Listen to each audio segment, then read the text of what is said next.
श्री शिवाय नमस्तुभ्यम। दोस्तों, आप सभी लोग जानते हैं कि हमारे जीवन में दुख और तकलीफ़ें हमेशा आती रहती हैं, पर शायद हम कभी ये नहीं सोचते कि हमारे जीवन में वह तकलीफ़ें आ क्यों रही हैं। हम हमेशा ये सोचते हैं कि हम हमारी दुख और तकलीफ़ों के लिए उपाय कर लें और हमारी वह दुख और तकलीफ़ ठीक हो जाएगी, या व्रत कर लें या पशुपतिनाथ का व्रत कर लें, वह दुख और तकलीफ़ ठीक हो जाएगी। पर दोस्तों, अगर आप अपने घर में ही कुछ नियमों का पालन ना कर रहे हों तो आपकी वह दुख और समस्या कैसे दूर हो सकती है, आप खुद सोच कर देखिए। तो दोस्तों, आज की इस वीडियो में हम आपको कुछ ऐसे छोटे छोटे नियम बताने जा रहे हैं जिन नियमों का आप लोग पालन नहीं करते हो, इसी के कारण आपके जीवन में दुख और समस्याएं आती हैं। और इन नियमों का मात्र पालन करने के बाद आपको ना कोई उपाय करने की ज़रूरत है, ना कोई व्रत रखने की ज़रूरत है। वो आप अपनी इच्छानुसार कर रहे हैं तो कोई दिक्कत नहीं है, पर अगर आपने इन नियमों का पालन एक समय तक कर लिया, नियम से कर लिया, तो आपके जीवन में कभी कोई दुख समस्या आ ही नहीं सकती। आपका मन हमेशा शांत रहेगा, आपकी जितनी प्रकार की दुख और समस्या आपके जीवन में चल रही होंगी वह हमेशा दूर रहेंगी। चलिए दोस्तों, अब हम बात करते हैं इस नए नियम के बारे में जो कि आपको अपने जीवन में अपनाने चाहिए, और ये हर किसी को अपनाने चाहिए, सभी व्यक्तियों को। तो दोस्तों, सबसे पहला जो नियम है कि आप अपने घर में, जो माताओं बहनों के लिए बहुत ही विशेष नियम है कि आप जब अपने घर की रोटियां बनाती हैं तो आपकी जो सबसे पहली रोटी होती है वह गाय के लिए आप लोगों को निकालनी चाहिए। हमें पता है सभी लोग निकालते हैं, ठीक है, क्योंकि आप जो भी रोटी बनाते हैं वो पहली रोटी हमेशा गाय की होती है और आखिरी रोटी हमेशा कुत्ते की होती है, ठीक है। पर दोस्तों, यहाँ पर गलती क्या होती है, आप गाय की रोटी तो पहले निकाल देते हो, ठीक है। पहली वो गाय की रोटी जो रखाती है तो भाई वो कई घंटों तक रखी रहती है। आप खाना खा लेते हो, आपका पहला दिन हो जाता है, 24 घंटे हो जाते हैं, वो रोटी रखी रहती है, तब जाके आप उस रोटी को गौ माता को देते हो। तो आप बताइए, आपने जो रोटी पहली निकाली थी गौ माता के लिए, वो पहली रोटी थी जो कि गाय के मुख में जानी थी, पर आपने क्या किया, आपने खुद खाना खा लिया, बल्कि 24 घंटे हो गए हैं, उसके बाद जाकर आप वह रोटी गाय को दे रहे हैं। तो इससे आपको पुण्य मिलेगा कि आप कहीं ना कहीं एक पाप कहीं ना कहीं कर रहे हो। तो दोस्तों, हमेशा इस बात का ध्यान रखिए कि जो आप गाय की पहली रोटी बनाते हो, जिस तरीके से उस रोटी का नाम पहली रोटी है गाय के लिए, तो भाई उस रोटी को गाय के मुख में जाकर आपको दे देना चाहिए, ठीक है। आप जिस समय रोटी बना रहे हो प्रातःकाल सुबह सुबह, उस समय देख लीजिए आपके घर के आसपास कोई गाय है। अगर नहीं भी है तो आप क्या कर लें कि भाई थोड़ा रुक जाएं, देख ले गाय को, जब तक गाय ना आ जाए आप उस रोटी को रखे रहें और गाय को उस रोटी के अंदर थोड़ा सा शक्कर या गुड़ मिलाकर खिला दें। जैसे ही आपने वह रोटी गाय के मुख में दे दी, उसके बाद अब आप अपनी रोटी खा सकते हैं, ठीक है। अब बात रही कुत्ते की रोटी, तो आप खाना खाने के बाद आप कुत्ते की रोटी बाद में भी दे सकते हैं, कोई दिक्कत नहीं है, पर यहाँ पर गाय की रोटी को विशेष यहाँ पर महत्व दिया गया है। चलिए दोस्तों, अब हम बात करते हैं अगले नियम के बारे में। दोस्तों, जब भी आप लोग स्नान करते हैं, मतलब नहाते हैं, भले वो पुरुष हो महिला हो, तो उस स्थान पर, उस समय पर आपको नहाते समय अपने शरीर पर पहला वो जल का स्पर्श करते समय आपको बस एक ये कुछ शब्द बोलने चाहिए। क्या बोलना चाहिए, आपको बोलना चाहिए गंगे हर या नर्मदे हर। क्या बोलना चाहिए, गंगे हर या नर्मदे हर, या कोई भी पवित्र नाम बोलते हुए ही आपको जो है गंगा मैया का ऐसा पवित्र नाम बोलते हुए आपको स्नान करना चाहिए। इससे होता क्या है कि आपको सभी तीर्थों के जल का जो है फल देखने को मिलता है। आप जब स्नान करते हो और हर हर गंगे बोलते हो, गंगे हर बोलते हो, नर्मदे हर बोलते हो, तो आपको इन सभी पवित्र नदियों में स्नान करने का कहीं ना कहीं थोड़ा सा भाग मिल जाता है, आप पवित्र हो जाते हो। उसी स्थान पर जब आप लोग दोस्तों भोजन करने के लिए बैठते हो और आप अपना पहला निवाला अपने मुख में डालते हो, तो उस स्थान पर आप पहला निवाला भगवान के लिए भी रख सकते हैं। कई सारे लोगों को आपने देखा होगा कि वो जब भी कोई भी चीज़ को ग्रहण करते हैं तो पहले वो भोग लगाते हैं, वो भगवान को भोग लगाते हैं, उसके बाद ही खुद ग्रहण करते हैं। तो आप इसका भी एक नियम बना सकते हैं कि आपका जो पहला निवाला होगा वो आप भगवान के लिए भोग लगाएंगे, उसके बाद दूसरे निवाले से आप जो है खाना शुरू करेंगे। और जब आप भोजन शुरू करते हैं तो उस समय भी आपको भगवान के नाम का स्मरण करना चाहिए, गंगे हर बोलना चाहिए या नर्मदे हर बोलना चाहिए या हर हर गंगे बोलना चाहिए। इससे भी आपको विशेष फल की यहाँ पर प्राप्ति होती है। आप इन नियमों का पालन ज़रूर करके देखें। उसके बाद में दोस्तों, कई सारे लोग जो है किसी भी चीज़ से भगवान शिव जी पर जल चढ़ाते हैं, पर दोस्तों ये बात बिल्कुल गलत है, ठीक है। चढ़ाते तो नहीं है, पर आपको ये बात मालूम होनी चाहिए। कभी भी आप लोगों को स्टील के, तांबे के, पीतल के, चांदी के या तो प्लास्टिक के या कांच के बर्तन से कभी भी जल नहीं चढ़ाना चाहिए। इससे होता क्या है, इससे आयु कम होती है। जो व्यक्ति जल चढ़ाता है भाई उसकी आयु में वृद्धि नहीं होती है, उसकी आयु बल्कि कम होती जाती है, ठीक है। तो आपको इस बात का भी ध्यान रखना है। उसके बाद में दोस्तों, तांबे के लोटे से आप लोगों को जो है जल चढ़ाना चाहिए, ठीक है। तो इससे होगा क्या कि आपकी आयु में वृद्धि होगी। कौन से लोटे से, तांबे के लोटे से अगर आप लोग जल चढ़ाते हैं तो इससे आपकी आयु में वृद्धि होती है, आपकी जो उम्र है वो बढ़ती जाती है और आपकी शरीर की बीमारी दूर होती है। आपको जो है हर काम में सफलता मिलती है, मात्र किससे, एक तांबे के लोटे से जल चढ़ाने से, ठीक है। चलिए दोस्तों, अब हम बात करते हैं अगले नियम के बारे में।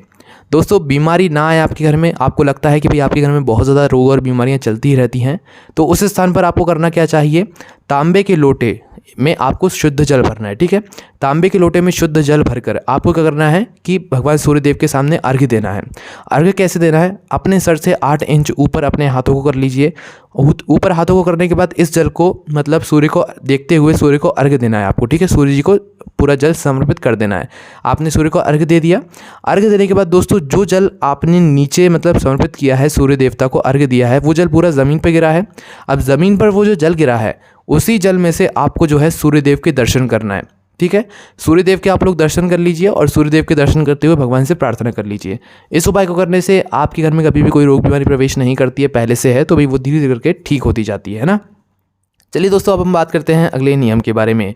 दोस्तों अगर आप लोग यह नियम बना लेते हैं तो इससे आपके घर में हमेशा खुशियां आती रहेंगी, क्योंकि दोस्तों आपके पितृ कहीं ना कहीं कभी ना कभी आपसे नाराज़ होते रहते हैं और कहीं ना कहीं उनकी वजह से भी आपके जीवन में दुख और समस्याएं आती रहती हैं।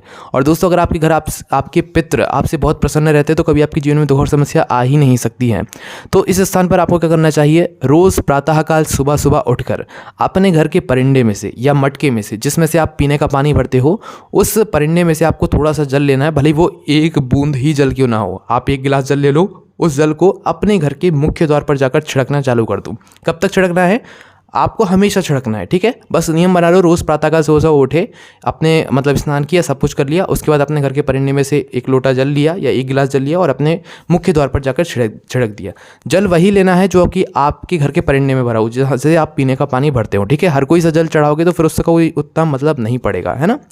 चलिए दोस्तों, अब हम बात करते हैं अगले उपाय के बारे में, अगले नियम के बारे में। दोस्तों कई सारे लोगों के शरीर में बहुत सारी दुख और परेशानियां होती हैं और वो परेशान हो जाते हैं, गोली खा कर बीपी, थायराइड जैसी बड़ी बड़ी बीमारियां जो है किसी किसी के शरीर को घेर लेती हैं और उन्हें उस स्थान पर कुछ समझ नहीं आता है कि वो क्या करें। वो डेली डॉक्टर्स के चक्कर लगाते हैं, अस्पताल में रहते हैं, मतलब आना जाना चला रहता है।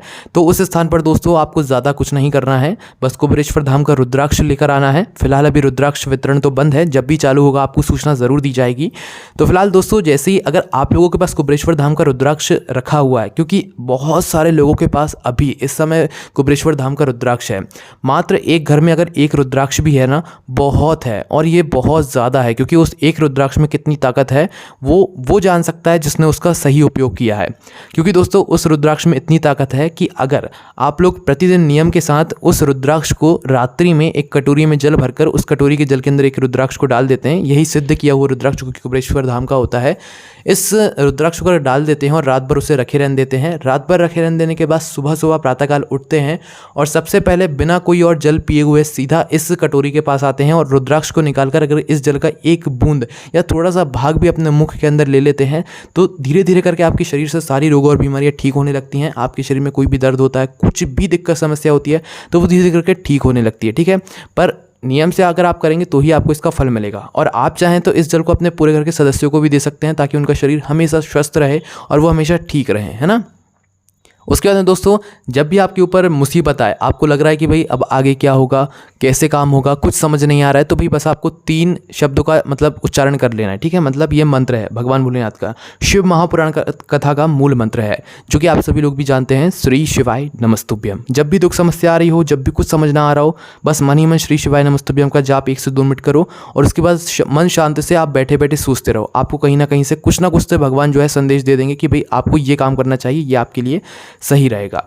उसके बाद में दोस्तों अब हम आप लोगों को बताते हैं एक बहुत ही विशेष नियम कि दोस्तों आप लोग क्या करते हो कि भाई हमारे मतलब शास्त्रों में एक नियम लिखा हुआ है कि तुलसी जी जो होती हैं उनको हफ्ते में 2 दिन नहीं छुआ जाता है। उसके कुछ कारण होते हैं, तो हफ्ते में वो कौन से 2 दिन हैं जिनको मतलब 2 दिन में नहीं छुआ जाता तुलसी जी को। तो दोस्तों यहाँ पर एक कन्फ्यूज़न बहुत बड़ा होता है कि मतलब पहला दिन तो होता है रविवार, सभी लोगों को पता है रविवार के दिन कभी भी तुलसी जी को नहीं छूना चाहिए, भले ही कोई भी कारण क्यों ना हो, इससे आपके ऊपर दोष लगता है अगर आप छूते हैं तो। ठीक है, रविवार के दिन कभी भी तुलसी जी को नहीं छूना है। उसके बाद कन्फ्यूज़न ये होता है कि भाई हमें दूसरा जो दिन रहता है हफ्ते में वो मंगलवार का रहता है या बुधवार का रहता है। देखिए जो दूसरा दिन होता है हफ्ते में वो होता है बुधवार का, मंगलवार के दिन आप तुलसी जी को छू सकते हैं। ठीक है, दूसरा दिन होता है मतलब जो हम आपको बता रहे हैं बुधवार का दिन होता है। ठीक है, बुधवार के दिन कभी भी हमें तुलसी माता को नहीं छूना चाहिए। ठीक है, और एक और दिन होता है एकादशी व्रत का दिन। एकादशी व्रत के दिन की भी हमें कभी भी तुलसी जी को स्पर्श नहीं करना चाहिए और हमें छूना नहीं चाहिए। जब भी महीने में 2 बार मतलब कभी भी एकादशी व्रत पड़े, कभी भी आप लोग उस समय तुलसी जी को ना छुएं। बस इन नियमों का पालन तो करें आप, आपकी जीवन में अपने आप ही क्या क्या होने लगेगा आपको खुद भी पता नहीं चलेगा। चलिए दोस्तों, अगले नियम के बारे में हम आपको बताते हैं। दोस्तों, माताएं बहनें के लिए ये विशेष नियम है। कई सारी माताएं बहनें क्या होती हैं कि भाई वो प्रातःकाल सुबह सुबह उठती हैं और आराम से जाकर मतलब 10, 11, 12 बजे तक स्नान करती हैं, जो कि बिल्कुल गलत है। अगर कोई माताएं बहनें चाहती हैं कि भाई वो हमेशा अखंड सौभाग्यवती भव रहें, तो उस स्थान पर माताओं बहनों को सबसे पहले प्रातःकाल उठकर स्नान कर लेना चाहिए। कोई काम नहीं करना चाहिए। प्रातःकाल आप उठने के बाद स्नान सीधा कर लेना चाहिए। फिर स्नान करने के बाद फिर आपको एक, अगर नियम के साथ देखें तो आपको झाड़ू पोंछा करना चाहिए, ठीक है, स्नान करने के बाद। यही हमारा नियम कहता है। तो उठने के बाद पहले आप स्नान कर लो, स्नान करने के बाद फिर आप झाड़ू पोंछा जो भी आप अपने घर का काम करना चाहो वो कर लो। करने के बाद फिर आप अगर डबल से नहाना चाहते हो तो नहा लो, ठीक है।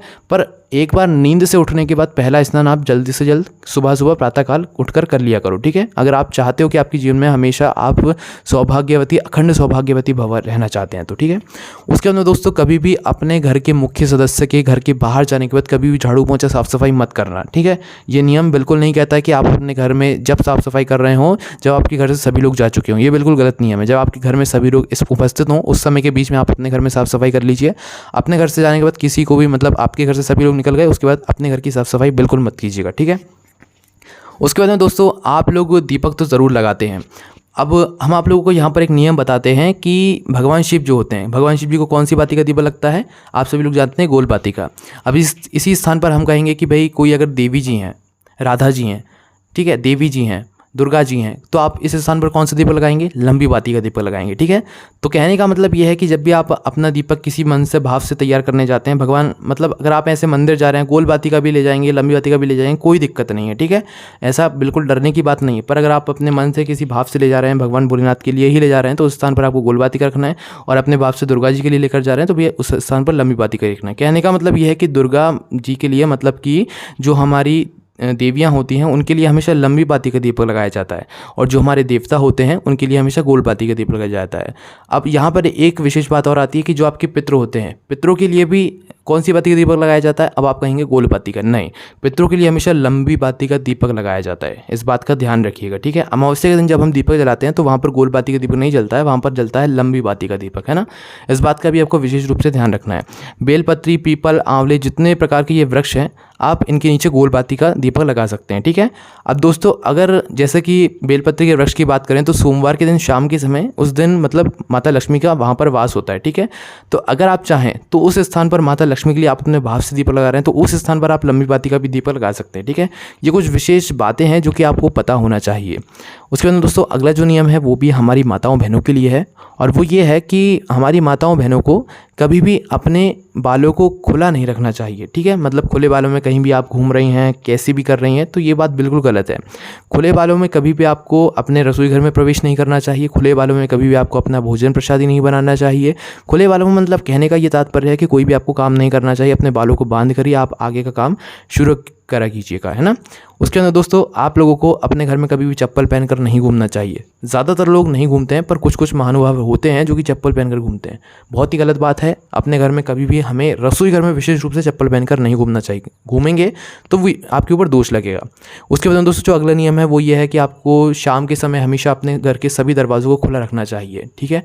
उसके बाद दोस्तों, जो अगला नियम है वो ये है कि आपको मतलब शनिवार के दिन पीपल के वृक्ष नीचे शाम के समय दीपक ज़रूर लगाना चाहिए गोल बाती का, ठीक है। इससे आपके घर में बहुत सारी खुशियाँ आती हैं। तो दोस्तों, इन सारे नियमों का पालन करके देखो, फिर आप बताओ कि आपके जीवन में कितनी सारी खुशियाँ आई हैं और आपके जीवन में आपको बिना उपाय करे कितना फल मिल रहा है। तो यही सारे उपाय और नियम थे। अगर आपको कोई भी समस्या थी कमेंट करके पूछ सकते हैं। ज़्यादा जानकारी के लिए आप हमारी वेबसाइट भोलेनाथभक्ति.com का सहारा भी ले सकते हैं। वहाँ पर जाकर आराम से बैठकर पढ़ सकते हैं। ओम नमः शिवाय, जय भोले बाबा, श्री शिवाय नमस्तुभ्यम।